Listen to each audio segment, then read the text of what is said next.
വിശുദ്ധ ഫ്രാൻസിസ് സേവ്യറിനെതിരെ അപകീർത്തികരമായ പരാമർശങ്ങൾ നടത്തിയ ഉത്തർപ്രദേശ് സ്വദേശി ഗൗതം ഖട്ടറിനെതിരെ Goa police criminal case register ചെയ്തു. കഴിഞ്ഞ ശനിയാഴ്ച വാസ്കോഡ് ഗാമയിൽ നടന്ന ഒരു പൊതുപരിപാടിക്കിടെ വിശുദ്ധനെ ഭീകരവാദി എന്ന് വിളിച്ച് അവഹേളിച്ചതിനാണ് നടപടി സ്വീകരിച്ചത്. इस धरती पर मुझे आज कोई बता रहा था सेंट जेवियर नाम का जो आतंकवादी था, बर्बर क्रूर शासक था, उसकी कोई स्थान है जहां पर वो मरा था. സനാതൻ ധർമ്മരക്ഷാ സമിതി സംഘടിപ്പിച്ച ചടങ്ങിലായിരുന്നു പ്രശസ്ത യൂട്യൂബർ കൂടിയായ ഗൗതം ഖട്ടറിന്റെ വിവാദ പ്രസംഗം.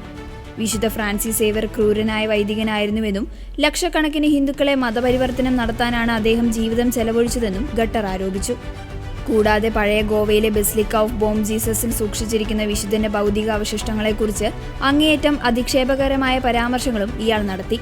അതേസമയം മതവികാരം വ്രണപ്പെടുത്തിയതിനും വർഗീയ ഐക്യം തകർക്കാൻ ശ്രമിച്ചതിനുമാണ് ഖട്ടറിനെതിരെ കേസെടുത്തിരിക്കുന്നത്.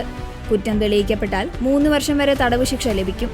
കുറ്റം ചെയ്തത് ആരായാലും അവർക്കെതിരെ കർശന നടപടി സ്വീകരിക്കുമെന്ന് ഗോവ മുഖ്യമന്ത്രി പ്രമോദ് സാവന്ത് വ്യക്തമാക്കി. സംഭവം നടക്കുമ്പോൾ മന്ത്രി മൗൻ ഗോഡിഞ്ഞോ ഉൾപ്പെടെയുള്ള ജനപ്രതിനിധികൾ വേദിയിലുണ്ടായിരുന്നു എന്നത് വിവാദത്തിന്റെ ആക്കം കൂട്ടിയിട്ടുണ്ട്. ഖട്ടറിന്റെ പ്രസ്താവനകളിൽ ഗോവ അതിരൂപത കടുത്ത പ്രതിഷേധം രേഖപ്പെടുത്തി.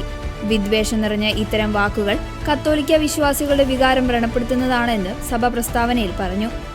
ഗോവയിലെ മതസൗഹാർദ്ദം തകർക്കാനുള്ള ബോധപൂർവമായ ശ്രമമാണിതെന്നും കുറ്റക്കാർക്കെതിരെ മാതൃകാപരമായ നടപടി വേണമെന്നും സഭ ആവശ്യപ്പെട്ടു. അതേസമയം എല്ലാവരും സംയമനം പാലിക്കണമെന്നും സമാധാനം നിലനിർത്തണമെന്നും അതിരൂപത വിശ്വാസികളോട് അഭ്യർത്ഥിച്ചു.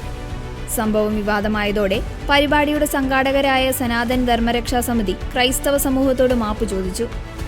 ഖട്ടർ ഇത്തരമൊരു പ്രസ്താവന നടത്തുമെന്ന് കരുതിയിരുന്നില്ല എന്നും അദ്ദേഹം സംസാരിച്ച ഉടൻ തന്നെ തടഞ്ഞിരുന്നുവെന്നും ഭാരവാഹികൾ വ്യക്തമാക്കി.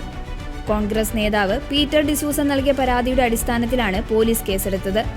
എല്ലാ വർഷവും ഡിസംബർ 3 നടക്കുന്ന വിശുദ്ധന്റെ തിരുനാളിനും 10 വർഷത്തിലൊരിക്കൽ നടക്കുന്ന തിരുശേഷിപ്പ് വണക്കത്തിനും ജാതിമത ഭേദമന്യേ ലക്ഷക്കണക്കിന് ആളുകളാണ് ഗോവയിൽ എത്താറുള്ളത്.